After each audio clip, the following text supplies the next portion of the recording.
ao canal Notícias do Ribeiro. Aqui falamos sobre direito penal, falamos sobre gestão de escritório e advocacia e outras atualidades. Saudações cordiais a você que ainda não me conhece. Meu nome é Ribeiro, sou advogado criminal na capital São Paulo, Brasil. E o nosso canal Notícias do Ribeiro precisa da sua inscrição, do seu comentário, do seu compartilhamento. Já temos aqui alguma coisa como 500 vídeos, mais de 2.000 inscritos e vamos continuar crescendo, levando o conteúdo que agrega para você. Vem comigo para mais um vídeo que preparamos para você. A caminho de Campos do Jordão, onde vou passar 3 dias em um encontro da advocacia, eu tive o seguinte insight que eu quero te passar agora. Network como ferramenta de negócios. Você sabe o que é isso? Vou te falar agora. Saudações cordiais a você que ainda não me conhece. Meu nome é Ribeiro, sou advogado criminal na capital São Paulo, Brasil. E em D Ribeiro, empreendedor, eu falo sobre gestão de negócios em escritório de advocacia. E a primeira dica de network: você precisa ter um valor. Qual é o valor que agrega na vida da pessoa de outros parceiros que você tem? Veja, se você tem a caneta que assina um contrato importante, você tem um valor. Se você tem um relacionamento com uma pessoa importante, você tem outro valor. Se você tem uma ideia, um insight, uma expertise que vai disruptar o mercado, você também tem outro valor. Se você mesmo é uma pessoa interessante, que agrega valor na vida das pessoas, você também tem outro valor. Quinta e última dica: não seja interesseiro, seja interessante. Essas dicas espero que agregue valor na sua vida, porque network não é só pegar cartão de visita, seguir no Instagram, é gerar valor para o seu interlocutor. Espero ter te ajudado e, por favor, me diga aqui qual valor você vê no Ribeiro Advogado Criminal. Você acredita que é o primeiro valor da caneta? O segundo valor do relacionamento? O terceiro valor da ideia, do insight que abrilhanta um evento? Do quarto valor, que é uma pessoa interessante? E o quinto e último valor: seja interessante, não interesseiro. Saudações cordiais, aguardo seu comentário.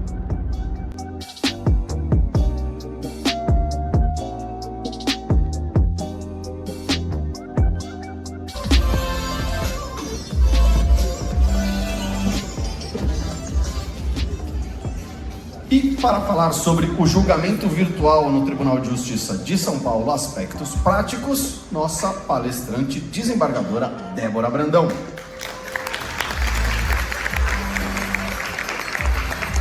Telepresencial. Então qual é a diferença? Telepresencial, ela é síncrona. Nós todos temos o mesmo link, todos os advogados entram naquele link e daí há a sessão com as sustentações orais reais, acontecendo em tempo real. Diferentemente do julgamento virtual. E é esse que causa muito espanto na advocacia.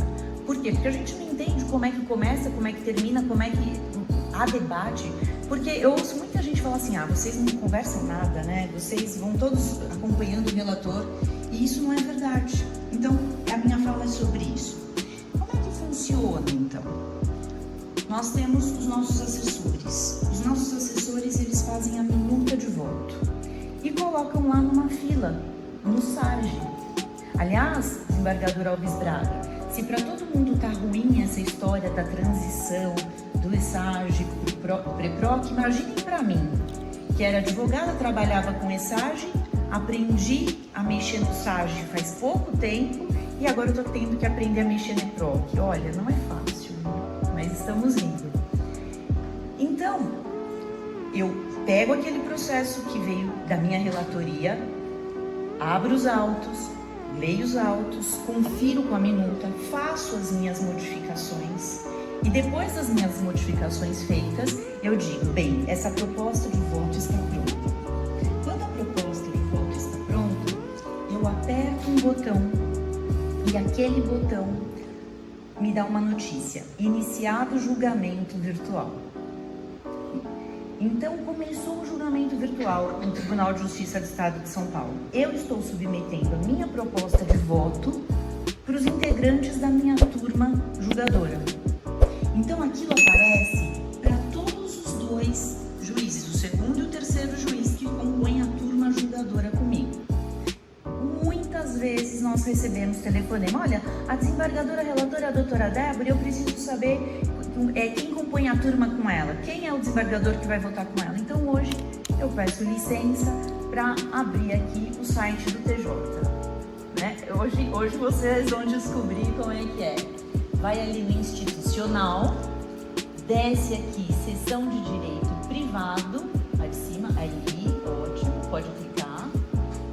Perfeito. Oposição. Aí pode clicar.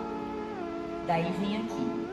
Grupos e câmaras, perfeito. Aqui nós temos todo o direito privado.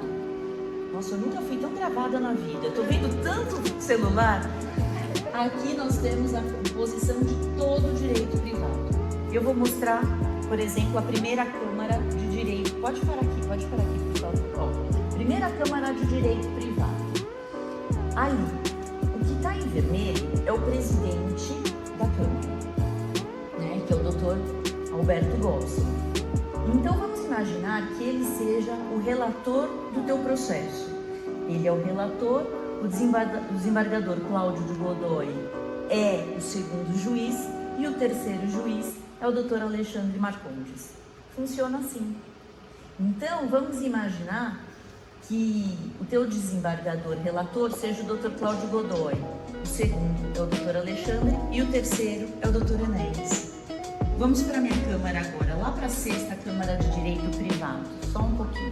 Isso. Chegamos aqui. Então, aliás, essa disposição é por ordem de antiguidade. Também é outra dica importante.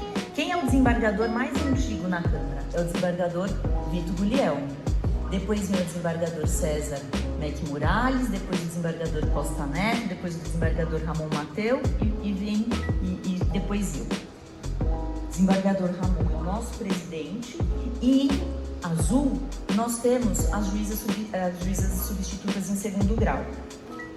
Ele é alguém que há debates e ele, sobretudo, é célere. E como a gente busca a prestação jurisdicional da maneira mais rápida possível, ele é o maior encurtamento de tempo para que a sociedade brasileira tenha, assim, uma prestação jurisdicional de qualidade e com a celeridade necessária. Eu quero agradecer demais a oportunidade, o convite gentil a mim formulado, falar que o Poder Judiciário está à disposição da advocacia sempre, sempre, sempre. Porque só com essa união é que, de fato, nós teremos fortalecimento do sistema de justiça e, em consequência, uma sociedade satisfeita com a nossa atuação. Muito obrigada.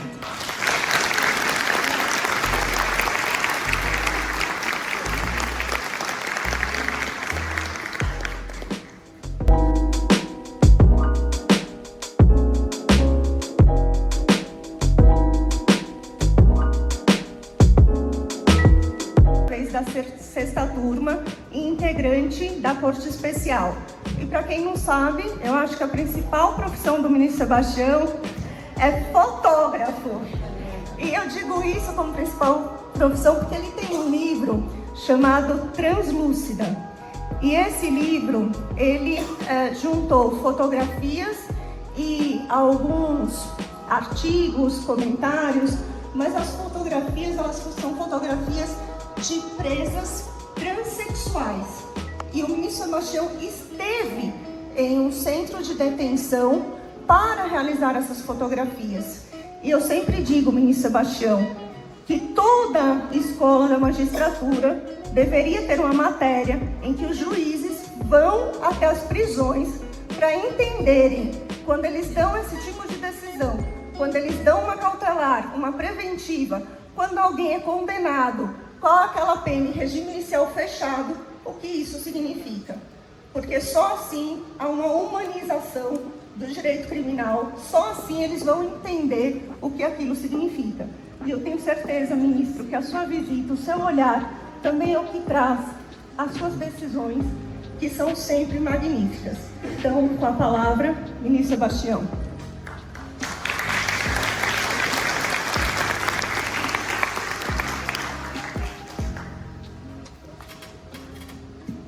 De manhã, do Luiz Fernando Veríssimo, né?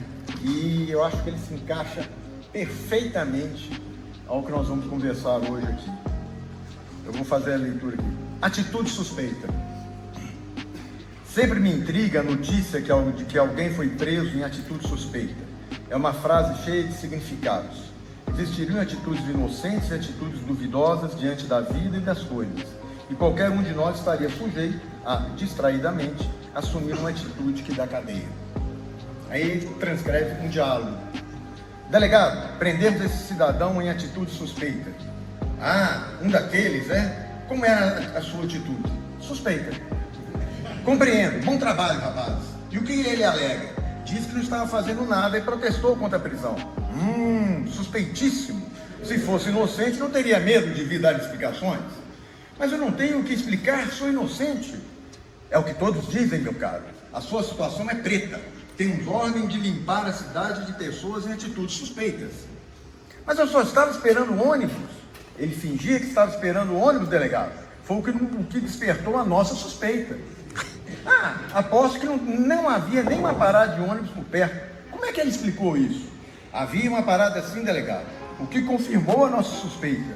Ele obviamente escolheu uma parada de ônibus para fingir que esperava um ônibus sem despertar a suspeita. E o cara de pau ainda se declara inocente? Quer dizer que passava um ônibus e ele ali fingindo que o próximo que era o dele. A gente vê cada uma. Não, senhor delegado. No primeiro ônibus que apareceu, ele ia subir. Ônibus que eu pego todos os dias para ir para casa, sou inocente. É a segunda vez que o senhor se declara inocente. Por que insistir tanto, Pierre? E se eu me declarar culpado, o senhor vai me considerar inocente? Claro que não. Nenhum inocente se declara culpado, mas todo culpado se declara inocente. Se o senhor é tão inocente assim, por que estava tentando fugir? Fugir como? Fugir no ônibus quando foi preso. Mas eu não tentava fugir, era o meu ônibus, o que eu tomo sempre. Ora, meu amigo, o senhor pensa que alguém aqui é criança? O senhor estava fingindo que esperava um ônibus em atitude suspeita, quando suspeitou desses dois agentes da lei ao seu lado. Tentou fugir e... Foi isso mesmo, tentei fugir deles. Uma confissão? Mas porque eles estavam em atitude suspeita, como o delegado acaba de dizer. O quê? Pense bem no que o senhor está dizendo. O senhor acusa esses dois agentes da lei de estar em atitude suspeita? Acuso. Estavam fingindo que esperavam um ônibus e, na verdade, estavam me vigiando. Suspeitei da atitude deles e tentei fugir. Delegado, calem-se. A conversa agora é outra. Como é que vocês querem que o público nos respeite se nós também andamos por aí em atitude suspeita?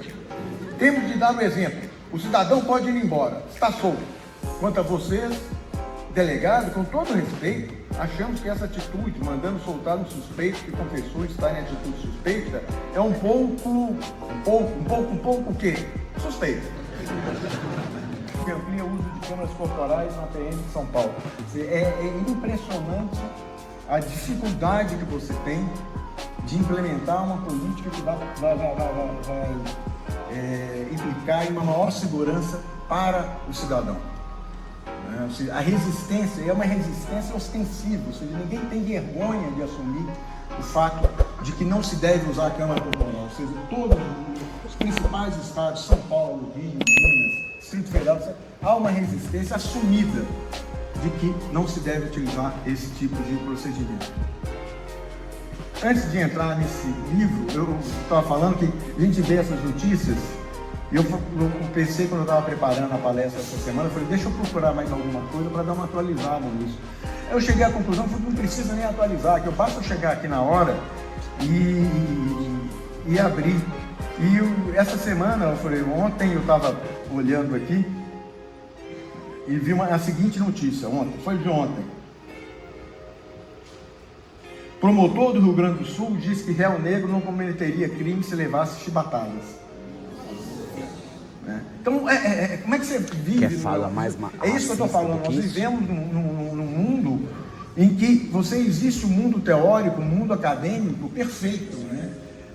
Lembrando um pouco que o Caco Barcelos falou aqui na quinta-feira, se o marciano vê o Brasil, é um mundo perfeito, né? Você vê a preocupação com esse tipo de coisa, a preocupação com um comportamento correto da justiça, da polícia, e você vê uma manifestação dessa. Isso aqui eu tive cuidado, falei, não pode ser. Eu fui ler a reportagem, o próprio Tribunal de Justiça do Rio Grande do Sul reconheceu que efetivamente isso aconteceu. Tanto é que foi encaminhado o fato na apuração da Corregedoria do Ministério Público. Então mostra que, eu não sei, realmente é difícil você compreender e perceber o que está acontecendo. Falou hoje, eu acho que seria um encaixe perfeito. Mas alguma coisa que ele falou, eu acho que falta, e aí eu faço uma minha culpa da magistratura, falta aos juízes viver a vida. Eu acho que é muito importante que a gente viva a vida. Eu lembro que há muitos anos perguntaram para o ministro Marco Aurélio qual o conselho que ele dava para os jovens bacharéis. E ele falou na oportunidade que eles deviam ler muito, ler romances, não livros jurídicos, ler romances. E eu concordo com ele, mas eu vou mais além. Eu acho que o juiz tem que sair do seu gabinete. Eu acho que um juiz hoje não pode viver dentro do gabinete. Essa é a realidade de 80% do país, 80% a 90% do país. Não a nossa realidade de universidades, que não somos bem formados, uma classe social que todo mundo tem seu carro, ninguém sabe, muitas vezes, é claro, a gente anda de ônibus, andou de ônibus, todos nós andamos de ônibus, mas num passado cada vez mais remoto, mais distante. Provavelmente muitos de nós não deixam seus filhos andar de ônibus. O que a gente fazia, a gente não deixa mais nossos filhos fazer. Então eles vão viver uma realidade assustada, como se tudo fosse ruim, né? Que as pessoas todas fossem do mal. E isso que nós estamos vivendo, e isso que nós precisamos mudar. Eu acho que o judiciário, o próprio CNJ, tem em determinados momentos tentado fazer alguma coisa para acabar com isso. Mas, infelizmente, eu não vejo, e aí essas notícias que são apresentadas aqui, mostram que isso não aconteceu. 6 telas, muito rápido, é meu modo de fazer as coisas, bastante minimalista, pouco conteúdo para leitura, só um guia, são só 6 telas de conteúdo e nesses 20 e poucos minutos aqui eu pretendo falar então um pouco sobre o que é o EPROC, no estágio que estamos, o que está acontecendo. Então, onde estamos exatamente nesse momento? A implantação começou em 31 de março deste ano, primeiro pelo Juizado Especial e atualmente nós estamos implantando a competência cível. Já temos 1000 unidades judiciárias que receberam o EPROC como novo sistema. Então, na unidade que é implantada, eventualmente são unidades de competência múltipla, então ele é implantado para a competência cível e depois será implantado para as demais competências ao longo dos próximos anos. Mas nós já estamos batendo 230 mil processos novos, de abril para cá, né? Então, é uma gota no oceano de quem tem 21 milhões de processos, mas 230 mil processos já é uma amostragem bastante significativa. Então, todos os processos, ou da competência do juizado especial, ou da competência cível, que ingressam nessas unidades, todos os processos novos ingressam obrigatoriamente no EPROC, a porta do SAGE é fechada.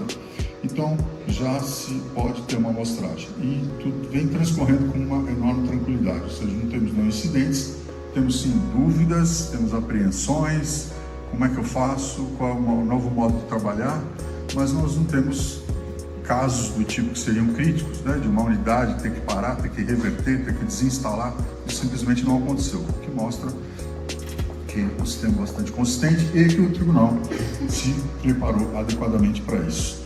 Nós temos já estamos batendo próximo da casa de 150 mil advogados voluntariamente cadastrados para acessar o IPROC, mesmo que não tenha um processo ainda. A sociedade. E parece que faz com que o nosso cérebro não processe informações e reflexões que possam permitir uma atuação, uma energia transformadora na sociedade. E como é difícil a qualquer governo, a qualquer pessoa que esteve na posição que eu tive, aos magistrados, a todos nós, enfrentar essa situação. Esse senso comum é perverso. Ele faz com que nós não enxerguemos a realidade. E que realidade é esta? Bem, se fosse me dada a liberdade de falar sobre tudo aquilo que eu aprendi sobre segurança pública e Ministério da Justiça. E eu acho que no momento que eu aprendi, o governo caiu. Por isso me sinto frustrado. Mas, se eu fosse falar tudo aquilo que eu aprendi ao longo daqueles 5 anos, eu precisaria de umas 5 horas e meia, mais ou menos, coisa que eu obviamente não tenho. Nesses poucos minutos que tenho, eu queria falar de 2 pontos. Há muitos outros. E eu digo isso para não fazer uma análise simplista aqui. Mas há 2 pontos que eu quero precisar. O primeiro deles foi tocado pela droga. Questão prisional. Eu acho incrível, absolutamente incrível, que quando se fala de segurança pública, se esquece a discussão dos presídios. Parece que presídio é um problema, segurança pública é outro. Não, faz parte do mesmo problema. Bem disse a Dora, onde nasceram as principais organizações criminosas do Brasil? Nos presídios. E por que nasceram lá? Com uma forma de defesa das más condições carcerárias. Outras surgiram, sim, porque foram facções que surgiram de brigas, de ocupação de espaço, etc. Mas o que é o elemento impulsionador das organizações criminosas são os presídios. E são as organizações criminosas que estendem os seus braços até na Faria Lima hoje e que geram, em larga medida, a violência que nós temos com o tráfico de drogas, com o tráfico de armas, com o tráfico de mulheres. Uma matança entre presos por força de facções criminosas que disputavam espaço dentro do presídio. Cabeças foram cortadas e transformadas em bola de futebol no jogo. Naquele momento, a governadora Rosiana Sarney ligou para a presidenta Dilma Rousseff e falou: eu não sei o que fazer aqui. E Dilma me chamou e falou: você precisa ir para lá, resolve esse problema. Eu fui para lá. E para mim era claro, aquilo não era possível. Eu não tinha como obrigar aquela multidão dentro daquele presídio. Eu tinha que, primeiro, reformar o presídio, que tinham derrubado tudo lá dentro, mas eu precisava ter mais vagas, até para ter um mínimo de possibilidade de convivência. Não tinha como.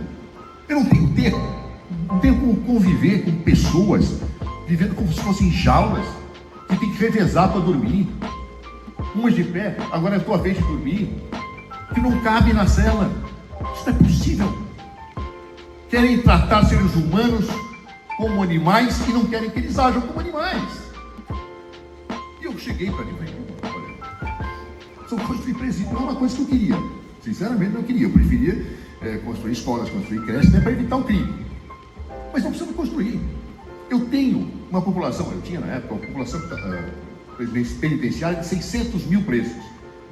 Superlotação de 300 mil. Metade do sistema. E 300 mil mandados para cumprir. Eu precisava de outro sistema. Eu preciso construir cela. E Dilma tinha muita sensibilidade para a questão prisional, porque fora presa. Ela disse: você tem o dinheiro que você quiser para construir. Trabalhe no limite da sua capacidade operacional. E traga um plano. Urgente. E eu fiz o plano. Mas eu quero discutir pragmaticamente. O que vai acontecer com o nosso sistema é isso. Nós vamos explodir. Os deputados afinal falaram: pô, Cardoso, que coisa, hein? Realmente é grave, hein? Mas eu não vou votar com você, não. Continuam perto meus votos. A população quer. E foi aprovado na Câmara, a duras penas. E é esse ponto que eu quero ressaltar. Então, o presidente do Senado, Renan. O presidente Renan, quando eu fui falar com ele, disse: só sobre o meu cadáver, Cardoso, fica tranquilo. Não vai aprovar, está lá até hoje. Graças a Deus. Então, situações dessa natureza me mostram que não basta ter a caneta do poder. A tinta vem da sociedade, vem da necessidade de se quebrar o senso comum, de se destruir o preconceito. Preconceito foi bem citado pelo ministro Sebastião quando fala da questão da raça. Quando fala quem está, na maior parte, nas cadeias do Brasil. A maior parte da população brasileira é de presos provisórios. Chegava na minha época 55%. Ou seja, um conjunto de presos. E aquele que é absolvido depois? Acabou a vida dele. Acabou a vida. Ele já entrou na organização criminosa, porque como disse a Dora, vai chegar alguém, quando ele entra no presídio, e vai dizer, mas que você é tão bonitinho, viu? Você é meu esta noite. E o cara fica apavorado. Aí chega alguém e fala, você quer se proteger? Você quer vir para a organização? A pessoa diz, já fui. Já estou, né? E aí envolve sua família, envolve tudo nesse processo. Esta é a realidade do Brasil. Portanto, digo a vocês, essa é uma questão que estrangula, que mata a segurança pública do Brasil. E não há governo de direita, de esquerda, de centro, de baixo, de cima, que resolverá esse problema se nós não resolvermos o problema do senso comum autoritário que existe na discussão da segurança pública. A segunda questão que eu quero enfocar diz respeito a algo que eu logo percebi. Nós temos um sistema federativo perverso em matéria de segurança pública. Aliás, o sistema federativo brasileiro é sui generis, que nós o copiamos da Constituição dos Estados Unidos da América de 1787, só que nós tínhamos uma realidade que era os municípios, que era o fruto. Métodos adequados de solução de conflito, direito de família, juiz de garantias e os 10 anos do CPC. Ouvimos representantes dos tribunais. O diálogo é a melhor forma de contribuir e resolver problemas, chegar a um senso comum. Em seguida, tivemos a oportunidade de um diálogo qualificado e necessário sobre segurança pública e os limites do poder de punir. Tema que me honra ter mediado e que tanto exige da advocacia. Um olhar técnico, ético e comprometido com os direitos fundamentais. Ao longo desses dias, reforçamos o valor da presença. Reunir vocês aqui em Campos do Jordão, neste ambiente acolhedor, propício ao encontro, é mais do que uma tradição. É uma afirmação da nossa missão institucional de fomentar o conhecimento, fortalecer os vínculos e ampliar os espaços de escuta e protagonismo. Quero também celebrar com entusiasmo o lançamento do ASP Verifica, uma nova plataforma de captura e preservação de provas digitais, segura, transparente e juridicamente qualificada. Finalizo agradecendo imensamente a nossa presidente, nossa prefeita, Renata Maria de Oliveira,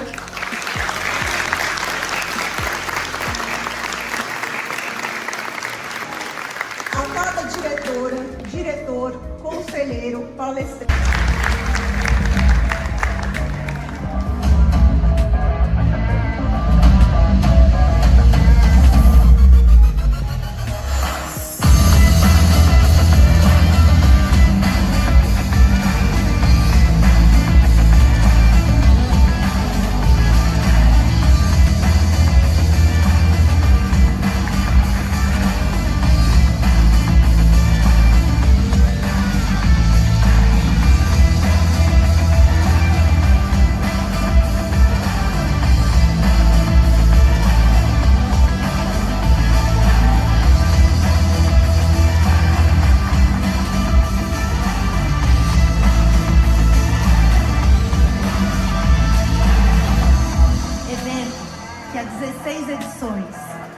Gera conexões, conteúdo de qualidade e inovação para toda a advocacia brasileira.